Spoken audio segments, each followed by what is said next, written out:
Eu trabalhei muito tempo no ensino fundamental, no ensino médio, produzi material didático com um amigo, uma coleção que foi publicada, republicada por outra editora, né? A última edição tinha sido pela Atlas, já faz bastante tempo.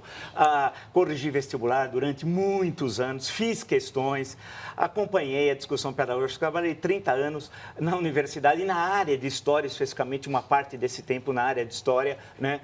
E vi os manuais, tá? Nós tínhamos a princípio, até início dos anos 70 no Brasil, manuais assim que eram muito fracos. Eu estudei pelo Borges Hermida, por exemplo, né? Muitos pelo Joaquim Silva e assim por diante. Chegou nos anos 70, houve uma guinada. A gente saiu de um ensino, entre aspas, conservador, por um ensino de esquerda de história em pleno regime militar, era sui generis. Se vocês levantarem, é fácil, é só ir na biblioteca pegar os manuais didáticos de história. A comprovação é o livro, portanto, eu não estou argumentando, eu estou trabalhando com fatos tal. Você percebe que houve uma guinada, e nas interpretações, inclusive, de vários momentos clássicos da história brasileira tal. Isso se aprofundou nos anos 80, e o panfletarismo, no caso do ensino de história e de geografia também, mas eu vou falar no caso de história, foi muito grande. Tanto que, nesse ano, eu escrevi um artigo aqui e abri a discussão, vale lembrar, sobre a Base Nacional Curricular do Ensino de História. Escrevi um artigo, saiu no Globo, onde eu escrevo, e mostrei como que o ensino de história estava se transformando, segundo aquela proposta do governo,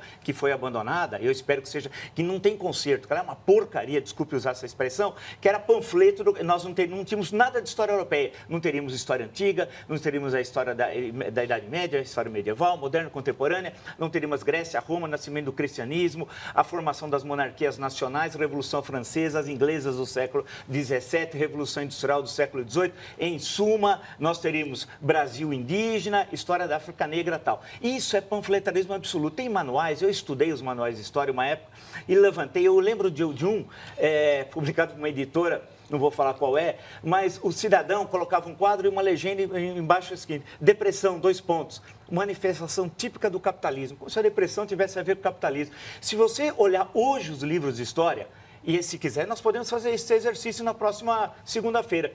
Eu posso encontrar 50 exemplos absurdos. Parece que o socialismo venceu nos livros de história. Parece que a União Soviética existe, que o socialismo é vitorioso. Por exemplo, eu vi provas, isso está nas redes, viu, Ricardo? Eu vi provas de história, o seguinte, uma pergunta é, cite 2 países totalitários na Europa na década de 30 do século XX. Aí o menino, a menina, aluno, respondeu, União Soviética e Espanha. E o professor riscou a União Soviética, porque para o professor a União Soviética era uma democracia popular. E na verdade, a pergunta estava errada, porque a Espanha, no sentido clássico de totalitarismo, segundo a leitura da Hannah Arendt, a Espanha também não era. Era uma ditadura, mas não totalitária. Totalitária é outra coisa, é o nazismo, por exemplo.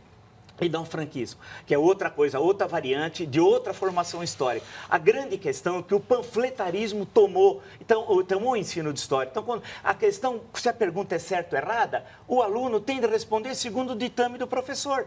Né?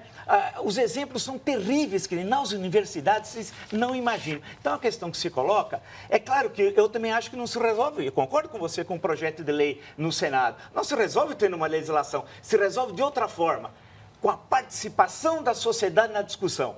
No ensino fundamental, no ensino médio, nas universidades, aí são os próprios alunos que já têm independência para tal, que discutam, que vejam as diferentes visões de história no campo da geografia. Então, o panfletarismo, se aprende tudo no ensino de geografia, menos geografia.